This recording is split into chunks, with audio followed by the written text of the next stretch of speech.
धीरा दोस्तों, हमारे चैनल अलौकिक श्रद्धा में आपका स्वागत है। आइए आज कार्तिक मास महत्तम कथा अध्याय 6 सुनते हैं। नारद जी बोले, जब 2 घड़ी रात बाकी रहे तब तुलसी की मृत्तिका वस्त्र और कलश लेकर जलाशय पर जाएं। कार्तिक में जहाँ कहीं भी प्रत्येक जलाशय के जल में स्नान करना चाहिए। गर्म जल की अपेक्षा ठंडे जल में स्नान करने से 10 गुना पुण्य प्राप्त होता है। उससे 100 गुना पुण्य बाहरी कुएं के जल में स्नान करने से होता है। उससे अधिक पुण्य बावड़ी में और उससे अधिक पुण्य पोखर में स्नान करने से होता है। उससे 10 गुना झरनों में और उससे भी अधिक पुण्य कार्तिक में नदी स्नान करने से होता है। उससे भी 10 गुना पुण्य वहाँ होता है जहाँ 2 नदियों का संगम हो, और यदि कहीं 3 नदियों का संगम हो तब तो पुण्य की कोई सीमा ही नहीं है।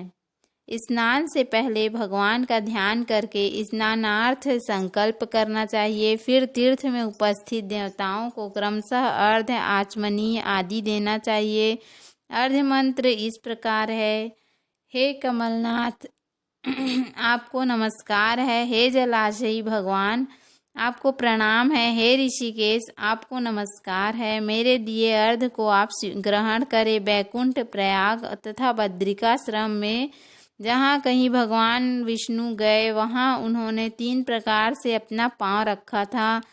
वहाँ पर ऋषि, वेद, यज्ञों सहित सभी देवता मेरी रक्षा करते रहे। हे जनार्दन, हे दामोदर, हे देवेश, आपको प्रसन्न करने हेतु मैं कार्तिक में विधि विधान से ब्रह्म मुहूर्त में स्नान कर रहा हूँ।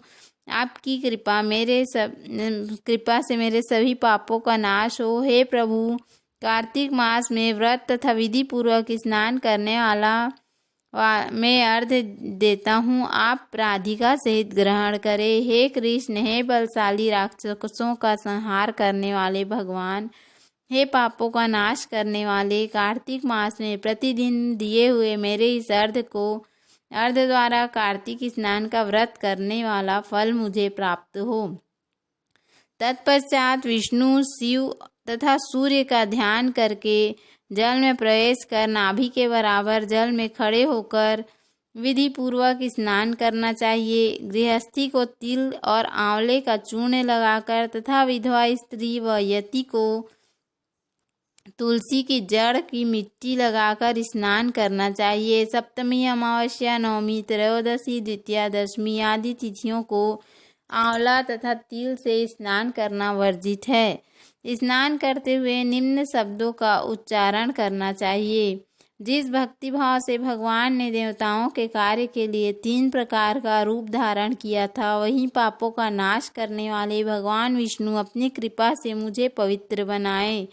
जो अमनुष्य भगवान विष्णु की आज्ञा से कार्तिक व्रत करता है उसकी इंद्रादि सभी देवता रक्षा करते हैं, इसलिए मुझको पवित्र करे। बीजों, रहस्यों तथा यज्ञों सहित वेदों के मंत्र, कश्यप आदि ऋषि, इंद्र आदि देवता मुझे पवित्र करे। अदिति आदि सभी नारियां, यज्ञ, सिद्ध, सर्प और समस्त औषधियां व तीनों लोकों के पहाड़ मुझे पवित्र करे। इस प्रकार कहकर स्नान करने के बाद मनुष्य को हाथ में पवित्री धारण करके देवता, ऋषि, मनुष्यों तथा पितरों का विधि पूर्वक तर्पण करना चाहिए। तर्पण करते समय तर्पण में जितने तिल रहते हैं उतने वर्ष पर्यंत व्रती के पितृगण इस पर स्वर्ग में वास करते हैं। उसके बाद व्रती को जल से निकालकर शुद्ध वस्त्र धारण करने चाहिए। सभी तीर्थों के सारे कार्यों से निवृत्त होकर पुनः भगवान विष्णु का पूजन करना चाहिए। सभी तीर्थों के सारे देवताओं का स्मरण करके भक्ति पूर्वक सावधान होकर चंदन, फूल और फलों के साथ भगवान विष्णु को फिर से अर्घ्य देना चाहिए। अर्घ्य के मंत्र इस प्रकार हैं। मैंने पवित्र कार्तिक मास में स्नान किया है। हे विष्णु, राधा के साथ आप मेरे दिए अर्घ्य को ग्रहण करें। तत्पश्चात चंदन, फूल और तांबूल आदि से वेद पाठी ब्राह्मणों का श्रद्धापूर्वक पूजन करें और बारंबार नमस्कार करें। ब्राह्मणों के दाएं पांव में तीर्थों का वास होता है, मुंह में वेद और समस्त अंगों में देवताओं का वास होता है अपने कल्याण की इच्छा रखने वाले मनुष्य को इनका ना तो अपमान करना चाहिए, ना ही इनका विरोध करना चाहिए। फिर एकाग्रचित्त होकर भगवान विष्णु के प्रिय तुलसी जी की पूजा करनी चाहिए। उनकी परिक्रमा करके उनको प्रणाम करना चाहिए। हे देवी, हे तुलसी, देवताओं ने ही प्राचीन काल से तुम्हारा निर्माण किया है और ऋषियों ने तुम्हारी पूजा की है। हे विष्णु प्रिया तुलसी, आपको नमस्कार है। आप मेरे समस्त पापों को नष्ट करो। इस प्रकार जो मनुष्य भक्तिपूर्वक कार्तिक व्रत का अनुष्ठान करते हैं, वे संसार के सुखों को भोग करते हुए अंत में मोक्ष को प्राप्त करते हैं। बोलो श्री हरि विष्णु भगवान की जय। तो उम्मीद है आपको हमारा वीडियो पसंद आया होगा।